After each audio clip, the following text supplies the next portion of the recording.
விஜய் ஹாஸ்பிட்டலுக்கு போனோனே வந்து அங்கே டிஸ்சார்ஜ் பண்ண சொல்லிடுறாங்க. இந்த மாரி அவங்களுக்கு வீட்ல வச்சு நீங்க வந்து அவங்க கிட்ட பேசி பழசெல்லாம் ஞாபகப்படுத்தினா தான் அவங்களுக்கு ஞாபகம் வரும் அப்படின்னு சொல்லிட்டு வெண்ணிலாவ சொல்லிடுறாங்க.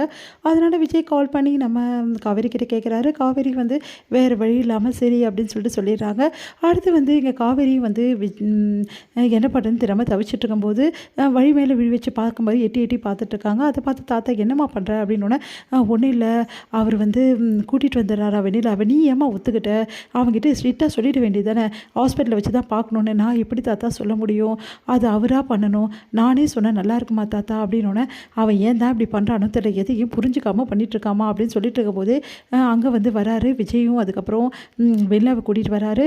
அதை பார்த்துட்டு தாத்தா வந்து இவெல்லாம் திருந்தவே மாட்டான், என்ன பண்ணுன்னு தெரியலையே அப்படின்னு சொல்லிட்டு யோசிச்சுட்டு, என்ன விஜய் திடீர்னு சொல்லாமல் கொள்ளாமல் வந்திருக்க அப்படின்னோடனே, இல்லை தாத்தா இந்த மாதிரி உடனே கூட்டின்னு போக சொல்லிட்டாங்க, பார்த்தாதுன்னு விஜய் வெண்ணிலாக்கு நம்மளை விட்டா யார் தாத்தா இருக்கா அப்படின்னோடனே, உங்களை விட்டா இல்லை, நம்மளை விட்டா இல்லை, உங்களை விட்டா யார் இருக்கா அப்படின்னு சொல்லிட்டு யோசிக்கிறாங்க மனசுலேயே காவேரி.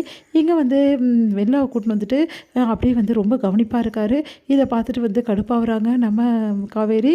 அடுத்து தாத்தா வந்து விஜய்கிட்ட சொல்கிறாரு, இங்கே பாருப்பா ரொம்ப நேரம் ஆகிடுச்சி, அவள் தான் வெண்ணிலா தான் தூங்கிட்டால, மாத்திரைலாம் கொடுத்துட்டல, நீ கிளம்பு, அதே மாதிரி வெண்ணிலாவுக்கு ஒரு ஆள் வந்து கேர்டேக்கரும் வச்சிடலாம் அப்படின்னு சொல்லி சொன்னோன்னே, இல்லை தாத்தா நான் தான் இருக்கனே, இங்கே பார் விஜய் நான் சொன்னது தான், வெண்ணிலாவுக்கு ஒரு ஆள் வச்சிடலாம், சும்மா தேவையில்லாம் பேசிகிட்டு இருக்காது அப்படின்னோடனே, ஏன் தாத்தா கோவமாக இருக்காரு அப்படின்னு சொல்லிட்டு ஒன்றும் புரியாமல் வந்து விஜய் போகிறாரு. முக்கியமான விஷயம், போயிட்டு முதல்ல காவேரி கிட்ட கொஞ்சம் நேரமாவது டைம் ஸ்பெண்ட் பண்ண பேசு அப்படின்னு சொல்கிறாரு.